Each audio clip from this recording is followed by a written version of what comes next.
سج گئی دوستو بزم نوری، ہم دلوں کو سجائے ہوئے ہیں۔ آج موسم آج موسم ہے کتنا سہانا، میرے سرکار آئے ہوئے ہیں۔ اللہ الرحمن الرحیم فانکحوا ما طاب لکم من النساء مثنی وثلاث ورباع فإن خفتم ألا تعدلوا فواحدة۔ آمنت بالله صدق الله العظيم وبلغنا رسوله النبي الأمين المتين الكريم ونحن على ذلك لمن الشاهدين والشاكرين الحمد للہ رب العالمین۔ گفتگو سننے سے پہلے آئیے ہم آپ سب مل کر عقیدت و احترام کے ساتھ گنبد خضرا کی جانب لو لگا کر سرور سرورا فخر کون و مقام ہادی انس و جان حضور قائد المرسلین شفیع المذنبین اکرم الاولین افضل الاخرین طه و یاسین جناب محمد رسول اللہ صلی اللہ علیہ وسلم کی بارگاہ بے کس پناہ میں ہدیہ درود و سلام محبت کے ساتھ پیش کریں اور بابا سے بلند پڑھیں۔ اللہم صلی علی سیدنا و مولانا محمد طب القلوب و دوائیہا وعافیت الابدان و شفائیہا و نور الابصار و ضیائیہا وعلى آلہ وصحبہ وبارک وسلم صلاة و سلام علیکہ یا رسول اللہ۔ رسول برکت کے لیے رسول اور آل رسول پر ایک بار اور درود و سلام صلی اللہ علیہ نبی الامی وآلہ صلی اللہ علیہ وسلم صلاة و سلام علیکہ یا رسول اللہ یا حبیب اللہ صلی اللہ علیہ وسلم۔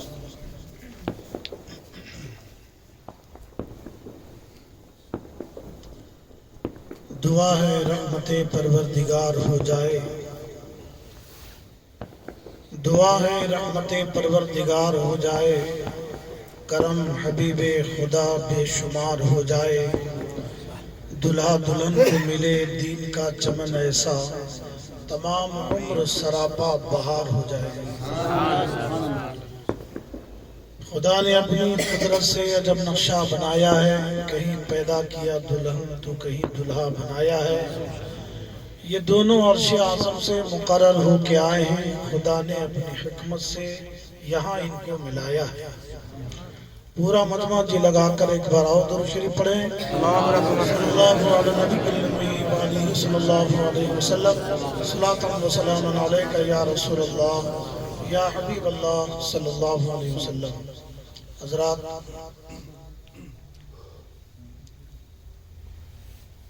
نکاح کے موقع پر اس بزم نوری کو اپنے گھر میں موسم بے گرامی جناب ارباز صاحب نے سجانے کی سعی کی ہے، کوشش کی ہے، اور یہ نہایت ہی محترم، محتشم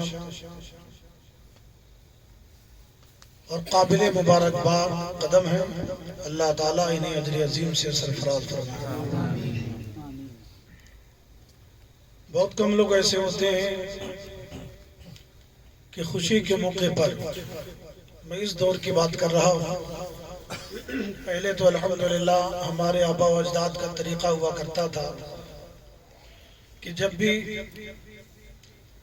کوئی خوشی کا موقع آتا، گھر میں اگر بچہ تولد ہوتا یا شادی وغیرہ کا موقع ہوتا یا نیا مکان بنتا یا عقیقہ کا موقع ہوتا، تو الحمدللہ اس موقع پر پہلی فرصت میں محفل میلاد شریف کا اہتمام ہوتا تھا۔ یہ اور بات ہے کہ ہم نے اپنے بزرگوں کے تعلیمات کو بھلا دیا، ان کے نقش قدم پر ہم نے چلنا چھوڑ دیا، لیکن فی زمانہ میں دیکھ رہا ہوں کہ کچھ احباب اہل سنت ہیں جنہوں نے اس کو زندہ رکھا ہوا ہے۔ اللہ تعالیٰ انہیں اس کا بہتر اجر عطا فرمائے۔ ورنہ شادیوں کے موقع پر اس زمانے میں دیکھ رہا ہوں کہ شادیوں کے موقع پر بہت سے لوگ ایسے ہیں شاید وہ اسلامی رسم و رواج کو پسند نہیں کرتے، اور کچھ شادیوں کی میں بات کروں تو ایسے ایسے کام ہو رہے ہیں کہ ایسا لگتا ہے کہ انہیں شاید مسلمان ہونا پسند نہیں ہے۔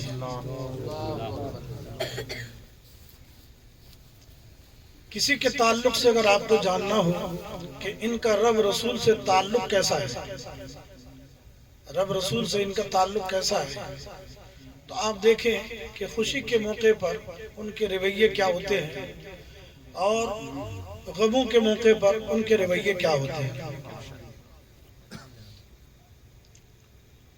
دکھوں کے موقع پر تو ہم مسلمان نظر آتے ہیں، لیکن خوشی کے موقع پر شاید ہمارے معاملات ٹھیک نہیں ہیں۔ اثر انہوں میں سوچنے کی ضرورت ہے۔ حضرات، خوشی کے موقع پر یہود و نصارہ کے طریق کو ہم اپنا لیتے ہیں، اور جب کوئی غم کا موقع ہوتا ہے، کسی کی میت ہو جاتی گھر میں، تو کہتے ہیں حفاظ کرام کو بلا لاؤ، مدرسے کے بچے کو بلا لاؤ، قرآن پڑھواؤ، میلاد کرواؤ، نعتیں پڑھواؤ۔ لیکن جب خوشی کا موقع ہوتا ہے تو رب رسول کو کوئی یاد نہیں کرتا۔ پھر تو لوگ یہی کہتے ہیں طوائفوں کا گانا لگا دو، میوزک چلنے دو، دھوم دھڑاکے ہونے چاہیے، پتہ چلے لوگوں کو کہ ہاں فلاں کے گھر شادی ہے۔ آج یہی ہو رہا ہے۔ کارڈ لکھنے کے لیے جب بڑے بوڑھے بیٹھتے ہیں نا، یا گھر کے لوگ بیٹھتے ہیں، تو ان کے سامنے کچھ گھر کے بڑے بھی بیٹھ جاتے ہیں اور کہتے ہیں بیٹا فلاں کا بھی نام لکھو، فلاں کا نام لکھو، فلاں کا بھی نام لکھو۔ تو لکھنے والا جب کہتا ہے کہ بابا آپ کو پتا ہے کہ وہ خالہ تو برسوں سے ناراض چلی آ رہی ہے، تو کہتے ہیں کہ نہیں، نام لکھو، منا لیں گے۔ فلاں ماموں جو ہیں برسوں سے ناراض چل رہے ہیں، وہ تو ہرگز نہیں آئیں گے۔ کہا جاتا ہے نام تو لکھو، ہم انہیں بھی منا لیں گے۔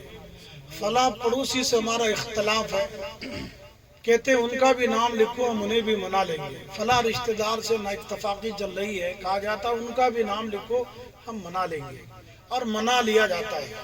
لیکن افسوس کی بات یہ ہے کہ شادی خوشی کا موقع ہوتا ہے، اور اس خوشی کے موقع پر جو پہلے سے رشتہ دار ناراض چلے آ رہے ہوتے ہیں، کوشش کر کے لوگ انہیں تو راضی کر لیتے ہیں شادی میں حاضر ہونے کی، گویا کہ انہیں تو حاضر ہونے کے لیے انہیں تو تیار کر لیتے ہیں اور انہیں راضی تو کر لیتے ہیں، لیکن جو پہلے سے خدا و رسول راضی چلے آ رہے ہوتے ہیں، شادی وغیرہ کے موقع پر خرافات وغیرہ کر کے اللہ اور اس کے رسول کو لوگ ناراض کر کے اپنی زندگیوں کو تباہ کر ڈالتے ہیں۔ حضرات گرامی، کئی موضوعات پر میں اکثر بولتا رہتا ہوں، اور اصلاح معاشرہ وغیرہ پر بھی بارہا میری تقریر ہوتی رہتی ہے۔ حتی المقدور میری کوشش یہی ہوتی ہے کہ اصلاح ہو، لوگ جو غلط روش کے شکار ہیں راہ راست سے لگ جائیں۔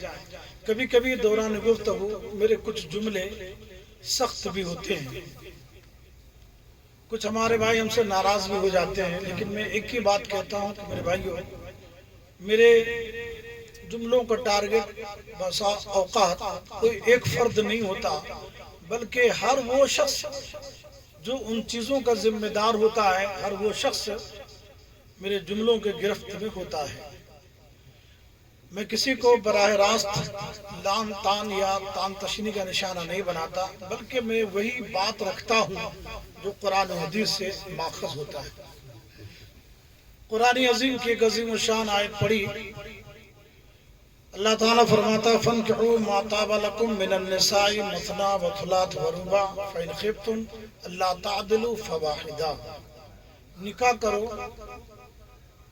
2 سے یا 3 سے یا 4 سے، فَإِنْ خِفْتُمْ أَلَّا تَعْدِلُوا فَوَاحِدَةً، اور تم دیکھو کہ اگر تم انصاف نہ کر سکو گے تو پھر ایک ہی سے کرو۔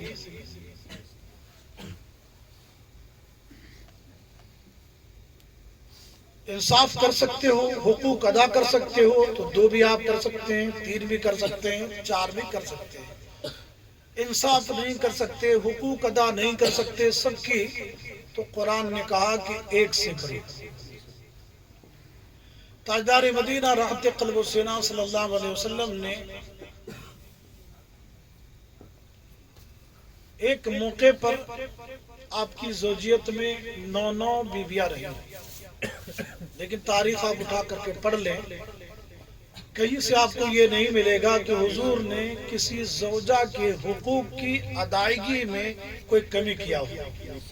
الحمدللہ، اللہ تعالیٰ کی طرف سے یہ ان کے لیے انعام تھا۔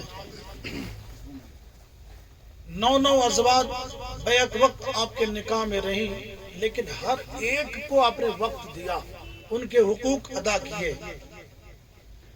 آج ہم لوگوں سے ایک بیوی نہیں سمجھتی، ایک بیوی کا حق ہم ادا نہیں کر پاتے۔ ایسا کیوں ہے؟ ایسا اس لیے ہے کہ جو ہمارے اسلاف بزرگان دین اور خود رسول اللہ صلی اللہ علیہ وسلم کی رشتہ داری کی جو بنیاد ہوتی تھی نا، وہ تقوی پر ہوتی تھی۔ آج ہماری رشتہ داری کی جو بنیاد ہوتی ہے وہ مال و دولت، اسباب، اشیاء، جاہ و حشم، ان چیزوں پر ہوتی ہے۔ تو جہاں مادیت آ جاتی ہے نا، وہاں برکت چلی جاتی ہے، اور جہاں روحانیت ہوتی ہے الحمدللہ اللہ عز و جل کی مدد شامل حال ہوتی ہے۔ آقا کریم صلی اللہ تعالی علیہ وسلم نے فرمایا کہ اے لوگو، نکاح کرو، اس سے 2 عظیم الشان فائدے ہیں۔ پہلا فائدہ یہ ہے کہ نکاح کرنے سے نگاہوں کی حفاظت ہو جاتی ہے، یعنی نگاہیں جھک جاتی ہے اور شرمگاہوں کی حفاظت ہو جاتی ہے، آدمی گناہوں سے بچ جاتا ہے۔ ایک حدیث میں حضور علیہ السلام نے فرمایا کہ نکاح کرو، اللہ تعالیٰ تمہیں اپنے فضل سے غنی کر دے گا۔ اور قرآن عظیم میں بھی ہے وَأَنكِحُوا الْأَيَامَ مِنكُمْ وَالصَّالِحِينَ مِنْ عِبَادِكُمْ وَإِمَائِكُمْ إِن يَكُونُوا فُقَرَاءَ يُغْنِهِمُ اللَّهُ مِنْ فَضْلِهِ۔ تم نکاح کراؤ غلاموں کا، کنیزوں کا، اگر وہ فقیر ہیں تو اللہ اپنے فضل سے انہیں غنی کر دے گا۔ مطلب یہ ہے کہ کوئی نکاح کرتا ہے تو اللہ تعالیٰ اس کی روزی میں برکت ڈال دیتا ہے۔ نکاح سے پہلے کہ اس کے حالات کچھ اور ہوتے ہیں، نکاح کے بعد کے حالات کچھ اور ہوتے ہیں۔ حدیث پاک میں جب دلہن گھر آتی ہے تو الحمدللہ وہ تنہا نہیں بلکہ اپنے ساتھ برکتوں کا سمندر لے کر آتی ہے۔ سرکار علیہ السلام نے فرمایا کہ جب دلہن گھر پہ قدم رکھے تو اس کے قدم کو دھو ڈالو۔ یہ کوئی ٹوٹکا نہیں، حدیث بتا رہا ہے۔ حضور نے فرمایا اس کے قدم کو دھو ڈالو اور اس کے پانی کو پورے گھر میں چھینٹ دو۔ یا رسول اللہ اس سے کیا ہوگا؟ آقا فرماتے ہیں سال بھر خیر و برکت رہے گی، عاصف سحر جادو سے گھر والے محفوظ رہیں گے۔ الحمدللہ۔ تاجدار مدینہ صلی اللہ تعالی علیہ وسلم فرماتے ہیں کہ نکاح کرو، نکاح کرنے سے آدھے دین کی حفاظت ہو جاتی ہے، آدھے ایمان کی حفاظت ہو جاتی ہے۔ اور حضور نے فرمایا نکاح کرو تمہارے آدھے دین کی حفاظت ہو جائے گی۔ اب آدھے دین کے معاملے میں، آدھے ایمان کے معاملے میں اللہ سے ڈرتے رہو۔ کتنا عظیم الشان ارشاد ہے سرکار کا۔ حضور نے نماز کے بارے میں فرمایا نماز قائم کرو تمہارے گناہ مٹ جائیں گے، روزہ رکھو گناہ ختم ہو جائیں گے، حج کرو پاک و صاف ہو جاؤ گے گناہوں سے، زکوٰۃ ادا کرو تمہارا مال طیب و طاہر ہو جائے گا۔ لیکن یہ نہیں فرمایا کسی عمل کے کرنے کے بعد کہ تم روزہ رکھ لو، حج کر لو، زکوٰۃ دے دو، ہے نا، رمضان کے روزے رکھ لو تو تمہارے آدھے ایمان کی حفاظت ہو جائے گی، آدھے دین کی حفاظت ہو جائے گی۔ حضور نے ایسا نہیں فرمایا۔ لیکن نکاح کے بارے میں سرکار فرماتے نکاح کر لو تمہارے آدھے دین کی حفاظت ہو جائے گی۔ اب آدھے دین کے معاملے میں اللہ سے ڈرتے ہیں۔ عام طور سے ہوتا کیا ہے کہ جو کچھ بھی گناہ سرزد ہوتے ہیں ان کا تعلق زیادہ تر یا تو زبان سے ہے یا تو پھر شرمگاہ سے ہے۔ آدمی جھوٹ بولتا ہے تو زبان سے بولتا ہے، کسی کو گالی بکتا ہے تو زبان سے بکتا ہے، اور اس سے بھی بڑے گناہ جو وہ کر بیٹھتا ہے شرمگاہوں سے کرتا ہے۔ تو ایک موقع پر حضور علیہ الصلوۃ والسلام نے یہ بھی فرمایا کہ تم اپنی شرمگاہوں کی اور اپنی زبان کی گارنٹی مجھے دے دو، جنت کی گارنٹی میں تمہیں دیتا ہوں۔ سبحان اللہ۔ تو عام طور سے گناہ انہی دو چیزوں سے خاص طور سے ہوتی ہے، اسی لیے حضور نے فرمایا کہ نکاح کرو، نکاح کرنے سے تمہاری نگاہیں بھی جھک جائیں گی، تمہارے اندر تقوی آ جائے گا، تمہارے آدھے دین کی حفاظت ہو جائے گی۔ حضرات، حضور علیہ الصلوۃ والسلام نے یہ بھی فرمایا کہ نکاح کرنے کے بعد انسان کی روزی میں برکت آ جاتی ہے۔ دیکھیے کتنی فضیلتیں ہیں، نکاح کرنے سے آدھے ایمان کی حفاظت، نکاح کرنے سے نگاہوں کا جھک جانا، شرمگاہوں کی حفاظت ہو جانا، اور نکاح کرنے سے آدمی کا مالدار ہو جانا، کتنی ساری چیزیں ہیں۔ فقیہ ابو اللہ سمرقندی علیہ رحمہ اپنی کتاب میں تحریر فرماتے ہیں کہ بے نکاح والا شخص اگر 2 رکعت پڑھتا ہے تو اسے 2 رکعت پڑھنے پر 2 رکعت کا ہی ثواب ملتا ہے۔ جس نے نکاح نہیں کیا، ایسا شخص اگر 2 رکعت پڑھے تو 2 رکعت پڑھنے پر 2 رکعت کا ہی ثواب، لیکن نکاح والا 2 رکعت پڑھتا ہے تو اس سے 70 رکعتوں کا ثواب ملتا ہے۔ سبحان اللہ۔ کتنی فضیلت ہے۔ فقیہ ابو اللہ سمرقندی نے یہ بھی لکھا کہ کوئی اللہ اور اس کے رسول کی رضا کی غرض سے، نیت سے اگر نکاح کرتا ہے اور بسم اللہ شریف کے ساتھ اگر وظیفہ زوجیت ادا کرنے کے لیے حجرے عروسی میں داخل ہوتا ہے، اور اس کی نیت یہ ہوتی ہے کہ امت محمدیہ میں اضافہ ہو، نفس کی تسکین مقصد نہ ہو، نفسانی خواہشات کو پورا کرنا مقصد نہ ہو، سرکار کی سنت سمجھ کر کے امت محمدیہ کے اضافے کی نیت سے بسم اللہ شریف کے ساتھ اگر وہ وظیفہ زوجیت ادا کرتا ہے تو آقا کریم صلی اللہ علیہ وسلم نے فرمایا کہ اگر اس کے میلاب سے اگر اللہ تعالیٰ اسی شب اگر نطفے کو قرار دے دیتا ہے تو جو اولاد ہوتی ہے نا، وہ اولاد اپنی زندگی میں جتنا سانس لے گی، ہر سانس کے عوض میں الحمدللہ اس کے ماں باپ کو 60 سال کی عبادت کا ثواب ہے۔ 1 منٹ میں آدمی کتنی سانسیں لیتا ہے، 1 منٹ کے اندر، اب سوچے ساری زندگی میں وہ کتنی سانسیں لے گا۔ اللہ اکبر۔ اور جتنی سانسیں لے گا ہر ایک سانس کے عوض میں اس کے ماں باپ کو 60 سال کی عبادت کا ثواب۔ میرے عزیزو، آپ سے پوچھتا ہوں کہ نکاح ایک رسم ہے کہ عبادت ہے؟ بتائیں بھائی۔ اسلام کے نظریے میں حضور علیہ الصلوۃ والسلام کی ہر ایک سنت پر عمل عبادت ہے۔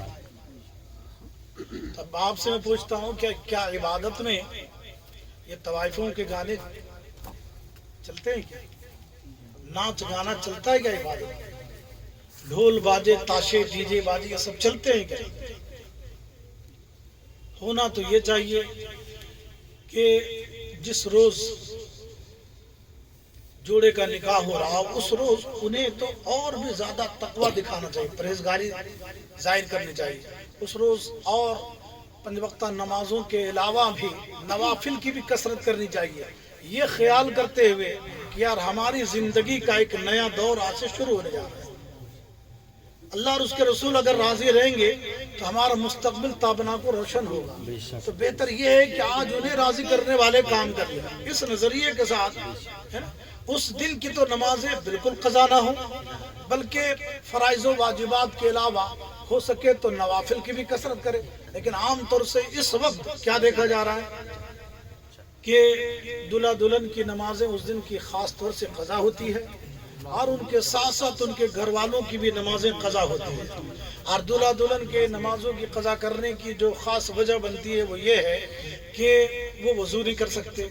کیوں وضو نہیں کر سکتے؟ کیونکہ دلہے نے 30,000 کا کم از کم میک اپ کرایا ہوا ہوتا ہے،